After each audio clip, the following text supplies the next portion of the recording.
ഒരു കാര്യം കേട്ടോ, എ പി ഉസ്താദ് പറഞ്ഞാൽ കേൾക്കാത്ത ഒരു ഖുറൈശിയും കേരളത്തിലില്ലല്ലോ ഇപ്പം. അല്ലുള്ളത് ഒരു ഖുറൈശിയില്ല, അങ്ങനെ തന്നെയല്ലേ ഉള്ളത്.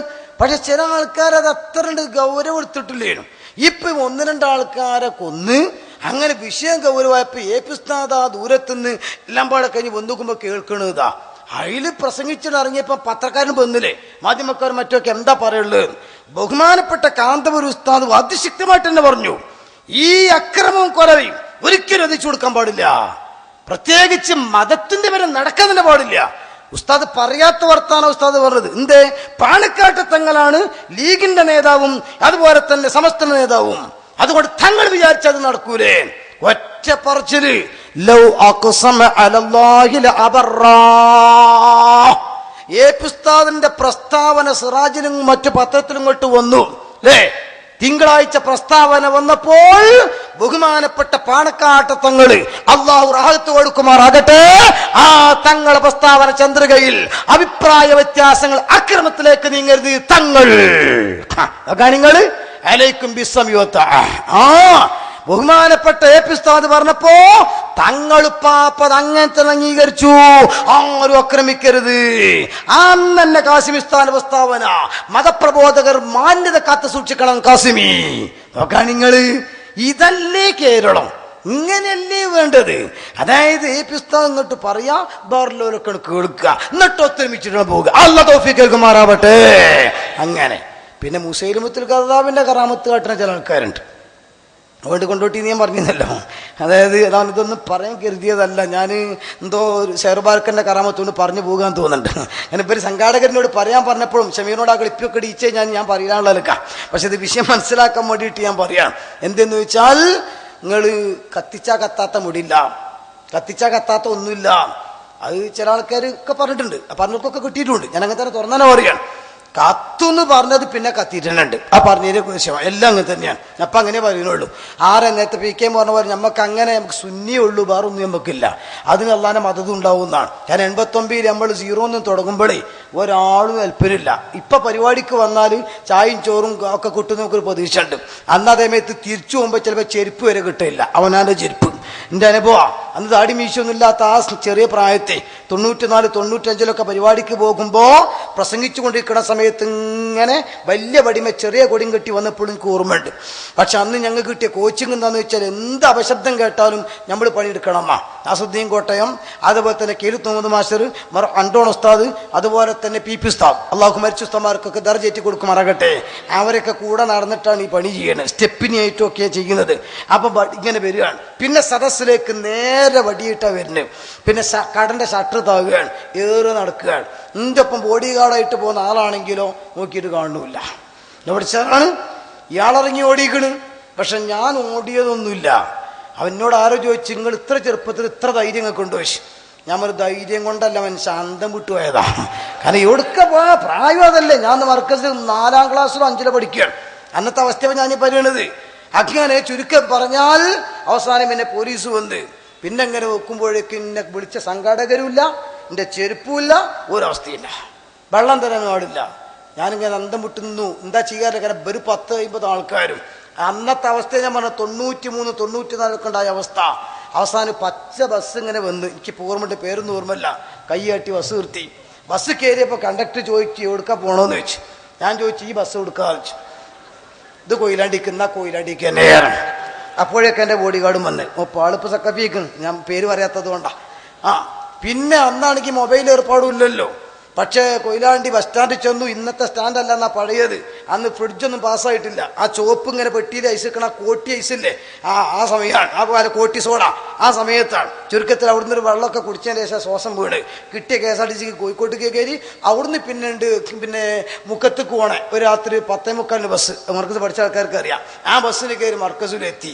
എത്തിയപ്പോണ്ട് പി പി ഉസ്താദ് കുപ്പായം കഴിച്ച് പുറത്തങ്ങ് നിൽക്കണ്. അപ്പോൾ ഇങ്ങനെ വിളിച്ചില്ലേ, പതുക്കെ ചെന്ന് ഒറ്റ അടഞ്ഞു കൂട്ടി പിടിക്കുക, എന്തേ മോനെ പറ്റിയെന്ന്. ആ പിടുത്തത്തോടു കൂടെ അൽഹംദുലില്ലാ എൻ്റെ എല്ലാ വിഷമവും തീർന്നു. ഇത് ഒരനുഭവമല്ല. മുഹിദ്ദീൻ ശേഖന്റെ പേരിൽ വേള് പറയാൻ പോയതാണ് പൊട്ടമുറി ശംസുദ്ദീനായിട്ട്. അന്ന് നമുക്ക് രംഗത്തില്ല. അന്ന് അവിടെ വേള് ഇങ്ങനെ പറഞ്ഞു കൊടുക്കുമ്പോൾ തണുപ്പ് ഇങ്ങനെ. അപ്പൊ ഞാൻ വിചാരിച്ച ഔലിയക്കന്മാരെ കഥ പറയുമ്പോൾ ഉണ്ടാകുന്ന തണുപ്പ്. കൈയിട്ട് നോക്കുമ്പോ തക്കാളിയൊക്കെ ഈശിക്ക് വന്നേക്കും. ഇവിടെ വളാഞ്ചേരി അങ്ങനെ തന്നെ കോഴിമുട്ട കൊണ്ടേറ്, ഇതൊക്കെ സഹിച്ചതാ. ഞാൻ പറഞ്ഞ അങ്ങനെ ഒരുപാട് പോണ വണ്ടിയിൽ നിന്ന് രക്ഷപ്പെട്ടതും. വണ്ടി പോകുമ്പോൾ അന്ന് സൈദിൻ്റെ കൂടെ ചൂണ്ടെന്ന് മരുതിയിലാണ് പോകുന്ന സമയത്ത് അലാക്കിൻ്റെ കഴുങ്ങെടുത്തിട്ട് കൈ കാട്ടി നിർത്തി. ഡ്രൈവർ വിചാരിച്ചു നമ്മളാക്കി ബ്രേക്ക് ചവിട്ടിപ്പടി കഴുങ്ങി നേരെ മേലക്കിടണം, ഒറ്റ ചവിട്ട് വണ്ടി അങ്ങോട്ട്. അതുകൊണ്ട് രക്ഷപ്പെട്ടു. തിരിച്ചു പോകുമ്പോൾ സംഘാടകനോട് പറഞ്ഞു, പടിഞ്ഞാത്തറന്നാണ് വയനാട്ടിൽ, തിരിച്ചു പോകുന്ന സംഘാടകനോട് പറഞ്ഞു നിങ്ങൾ വന്ന വഴിക്ക് പോകരുത്. അങ്ങനെ ചുരം ഇങ്ങനെ ഇറങ്ങിയിട്ട് ലാസ്റ്റ് വളലെത്തുമ്പോൾ വിളി, നിങ്ങളിവിടെ എത്തിക്കുന്നു ഉസ്താദേന്ന് വെച്ചു. ഇങ്ങനെ അൽഹംദുലില്ലാ, എന്തേ നിങ്ങളെ കാത്ത് ജീപ്പ് ആൾക്കാർ ഇപ്പുറത്ത് നിന്നിരുന്നു, വഴി പയച്ചു പോയതുകൊണ്ട് തിരക്കുന്നുണ്ട്. ആ നിങ്ങൾ കിട്ടാത്ത ദേഷ്യം കൊണ്ട് ഈ പരിപാടി കഴിഞ്ഞ് പോണ പെണ്ണുങ്ങളെ എറിഞ്ഞിക്കാണ്ട് മുറിയാക്കി കിണുകയാണ്. അറിച്ചോക്കാണ് നിങ്ങൾ.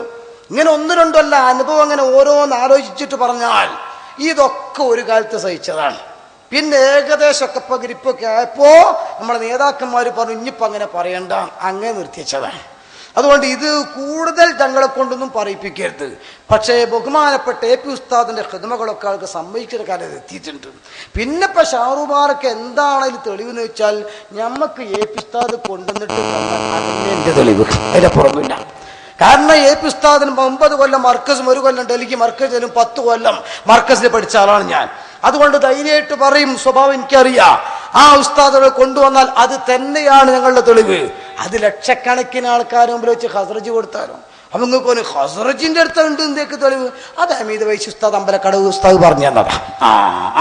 കാരണം ഹസ്രജിന്റെ അടുത്ത് മുടിയുണ്ട്, അത് തെളിവുണ്ട്, തുർക്കിയിലുണ്ട്, ഇസ്താംബൂളിലുണ്ട്, ഇതൊക്കെ ഒറിജിനലാണ്. നിങ്ങൾ മാറ്റി പറഞ്ഞ് ഞാൻ തഞ്ഞു കേട്ടണ് നിങ്ങളുണ്ടല്ലോ.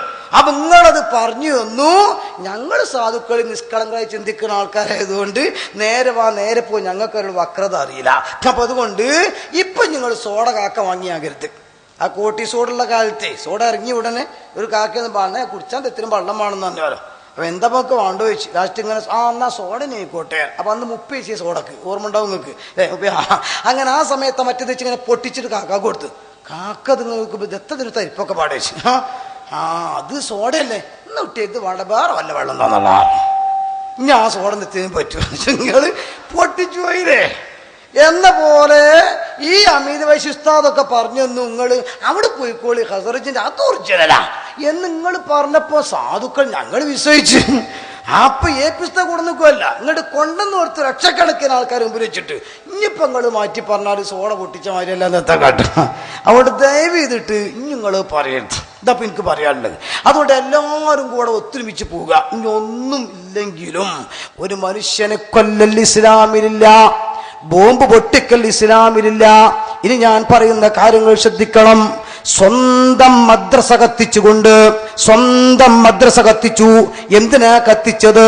പാവപ്പെട്ട സുന്നികളെ കള്ളക്കേസിൽ കൊടുക്കാൻ, അതിന് കള്ളസാക്ഷി പറയാൻ. പക്ഷെ കക്കാൻ പഠിച്ചു, കളവടക്കാൻ പഠിച്ചില്ല. മദ്രസ കത്തുമ്പോ ഹാജർ പട്ടിക കത്തന്തീമവയളെ. മദ്രസ കത്തുമ്പം നിങ്ങളെ സദറുസ്താദിന്റെ ഒഴിച്ചിട്ട് ബനിയനെങ്കിലും കത്തണ്ടീനു. അതേപോലെ സെക്രട്ടറിന്റെ ഒരു പെന്നെങ്കിലും കൊണ്ടേക്കേനു. ഇത് ഹാജർ പട്ടിക കൊണ്ടേച്ചു, റിക്കാർഡൊക്കെ മാറ്റി ചുടുവന് കത്തിക്കണോ. നോക്കുമ്പോ ഹാജർ പട്ടിക പിറ്റേന്ന് വിളിക്കണ്, രജിസ്ട്രേഷൻ വിളിക്കണ്. പിന്നെ ദത്തേ കത്തിയത് ഈ മേശ ഉണ്ടായിരുന്നത് ആരെ കൂട്ടരെ നിങ്ങൾക്ക് വാഴ്ന്നു പറഞ്ഞു തന്നത്? ആരെ നിങ്ങൾ ഹിക്കുമത്ത് പറഞ്ഞെന്ന് പേച്ചു പോയില്ലേ? 1 2 നിങ്ങൾ മുസാഫും കത്തിച്ചു നമ്മളെ കൊടുക്കാൻ. ആലോചിച്ചോക്കാണ് നിങ്ങൾക്ക് ഓർക്കാത്ത കയ്യുണ്ടോ? അള്ളാന്റെ കലാം കത്തിച്ചത് മുസ്ലിങ്ങളായ ആളുകൾ ചരിത്രത്തിൽ ഖുർആൻ കത്തിച്ചവരുണ്ടോ? അത് വിഘടിതരായ നിങ്ങൾ മാത്രമാണ് എന്ന് അഭിമാനത്തോടെ പറയാൻ കഴിയും. നിങ്ങൾ തെളിയിക്കണം. ഖുർആൻ കത്തിച്ച വേറെ കൂട്ടങ്ങൾ തെളിയിക്കുക. നിങ്ങൾക്ക് മരിച്ചു പോണ്ടേ? അള്ളാനെ കാണണ്ടേ? ഒന്ന് ആലോചിക്കുക. നിങ്ങളെ മുസ്ലിം കത്തിച്ചാൽ ഞങ്ങൾക്ക് പൈസ ഒന്നും നഷ്ടം വരാനില്ല. പക്ഷേ ദീനല്ലേ കൂട്ടരെ. നല്ലൊക്കെ ഞാൻ പറയാണ്, നിങ്ങൾ എന്തിനാ പണിയൊപ്പിച്ച് നമ്മളെ കൊടുക്കാൻ വേണ്ടിയിട്ടല്ലേ? പോട്ടെ, ബോംബ് ഉണ്ടാക്കുക ഇസ്ലാമിക സംസ്കാരം. കാരണം കത്തിക്കുത്ത് നിങ്ങൾക്ക് പറയാം കൊന്നവനെ കൊന്നുവന്നു. ഈ ബോംബുകൾ പൊട്ടുന്ന സമയത്ത് നിരപരാധികൾ എത്ര മരിച്ചു? 1000 കുറ്റവാളികൾ രക്ഷപ്പെട്ടാലും ഒരു നിരപരാധി ശിക്ഷിക്കപ്പെടുന്ന നല്ല നിയമമുള്ളത്. ഈ ബോംബ് പൊട്ടിയിട്ട് നിരപരാധികൾക്ക് പരിക്ക് പറ്റിയത് ആരാ മറുപടി അറിയാം? ഇപ്പൊ ആ ബോംബ് ഉണ്ടാക്കിയ പാറാട്ട ടീം അല്ലേ, 3-4 കുട്ടികൾ ഇപ്പൊ കയ്യുമില്ല കാലുമില്ല ഒന്നുമില്ലാതെ കിടക്കുകയല്ലേ. ആരായിട്ടേക്ക് ഭാവി കൊടുക്കുക? ഒരു പറഞ്ഞല്ലോ, സുന്നി പ്രവർത്തകരെ കൊല്ലാൻ വേണ്ടിയിട്ട് ഞങ്ങൾക്ക് ഇങ്ങനെ നേതാക്കന്മാർ 1-800 റുപ്യ വെച്ചിട്ട് തന്നതാണ്, ഞങ്ങൾ പൊട്ടിപ്പോയതാണ്. പക്ഷെ അവിടെ മുസ്ലിം കറാമിന്റെ കറാമത്ത് ഉണ്ട്. അത് നേരത്തെ അവിടെ പറഞ്ഞേ, നിങ്ങളെ ഉസ്താദ് പ്രസംഗിച്ചിരുന്നല്ലോ. എന്താ പ്രസംഗിച്ചത്? കത്തും. അവിടെ ആ കത്തിച്ചാലും മുടി മാത്രമല്ല, കണ്ണും മൂക്കും കത്തും. പിന്നെ ഒരു ഒന്ന് മുരിയുടെ സാധനത്തിന്റെ പേര് അറിയണം. നമ്മുടെ നമസ്കാരം അല്ലാത്തതുകൊണ്ട് ഞാൻ പറയണില്ല. അവൻ കത്തൂന്ന് പടച്ചു അത്ര പെട്ടെന്ന് തരും. നമ്മൾ മനസ്സിലാക്കിയില്ല. പത്രം പ്രത്യേക രീതിയിൽ അവൻ കത്തി ആലോചിക്കാൻ നിങ്ങൾ പൈസ ഒക്കെ കൊടുത്തു. ആ കുട്ടിക്ക് ഭാവി ഉണ്ടോ? ഇനി ആ കുട്ടിക്ക് കുട്ടികളുണ്ടാവുമോ? പെണ്ണിട്ടാൻ പറ്റുമോ? അതിന് പെൺപാന്റെ പാരമ്പര്യം ഉണ്ടോ? ദീനിനോടാണ് കുട്ടിയെ കളി. ഞങ്ങൾ പ്രതികരിക്കണില്ല ആ നിലക്ക്. ഞങ്ങൾ തല്ലാന്ന് ശരിയല്ല, ഞങ്ങൾ ഇതുപോലെ കൊല്ലാനല്ല, ബോംബുണ്ടാക്കാനല്ല. പക്ഷെ പടച്ചോലൊരുത്തല്ലേ, ആ പടച്ചോനല്ലേ ചെയ്യുന്നത്? ഒന്ന്, നാദാപുരത്ത് നോട്ടീസ് ഒട്ടിക്കുക, അവരെ നോട്ടീസ്, എന്നിട്ട് ചീന്തുക. ആരാളില്ല. അവസാനം പിറ്റേന്ന് രൂക്ഷമുദ്രാവാക്യം. അത് ക്ലിപ്പിടാൻ പറ്റാത്തതുകൊണ്ടാണ്. തൊട്ടാൽ ഏട്ടം കഴുകേണ്ട സാധനത്തിന്റെ പേര് പറഞ്ഞ് ഏൽപ്പിസ്ഥാനും അതേപോലെ തന്നെ ഉള്ളാൾ തങ്ങൾ വരെയെല്ലാം പാടെ. എന്നിട്ട് വിളിച്ചിട്ട് അതിന്റെ മക്കളെയൊന്നും വിളിച്ച് കാണാൻ മുദ്രാവാക്യം പൂരത്തെറി.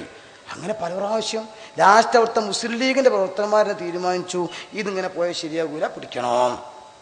അങ്ങനെ കാത്തുനിന്ന് അതാ ചെയ്യുന്ന നോട്ടീസ്. പോലീസിനെ വിളിച്ചു. പോലീസ് കയ്യോടെ പിടിച്ചു വെക്കുമ്പം ഈ പ്രതിഷേധ പ്രകടനത്തിന് മുദ്രാവാക്യം ഉണ്ടാക്കിയിട്ട് വിളിച്ചു കൊടുക്കണം ചങ്ങായി. ആലോചിച്ചോക്കാണ്, മരിക്കണ്ടേ? ഇതൊക്കെ ദീനാണ്. രാഷ്ട്രീയക്കാരെ പോലും നാണിപ്പിക്കുന്ന രീതിയിൽ രാഷ്ട്രീയക്കാരൻ ഇപ്പൊ ചെയ്യല്ല. പണ്ട് അങ്ങനെ മുദ്രാവാക്യം വിളിച്ചു, ഞങ്ങളെ കൂടി ഞങ്ങളെടുത്ത് നിങ്ങൾക്ക് എന്താ വിളിച്ചാൽ മുദ്രാവാക്യം വിളിച്ചെന്നൊക്കെ പറയണേക്കാം. അത് തമാശയില്. അതേമയത്ത് ഇത് പടച്ചോന്റെ ദീനിന് ഇങ്ങനെ വീറും വാശിയും തല്ലലും കൊല്ലലും ഇങ്ങനെ കളവും വഞ്ചനയും ഉണ്ടോ? ഖുർആൻ കത്തിക്കലുണ്ടോ? ആളുകളെ കൊല്ലലുണ്ടോ? ഹബീബായ റസൂലുള്ളാഹി തങ്ങൾ സ്വഹാബത്തിനോട് ഗൗരവം പഠിപ്പിച്ചു കൊടുത്തു. ആ കൂട്ടത്തിൽ ആയത്തോതിയിട്ട് പറഞ്ഞു, വമൻ യഖ്തുൽ മുഅ്മിനൻ മുതഅമ്മിദൻ ഫജസാഉഹു ജഹന്നമു ഖാലിദൻ ഫീഹാ വഗളിബ അല്ലാഹു അലൈഹി വലഅനഹു വഅദ്ദ ലഹു അദാബൻ അളീമാ. ഒരു മുസ്ലിമായ മനുഷ്യനെ ഒരുത്തൻ കൊന്നാൽ അവൻ അവസാനമുള്ളത് ശാശ്വതമായ നരകമാണ്.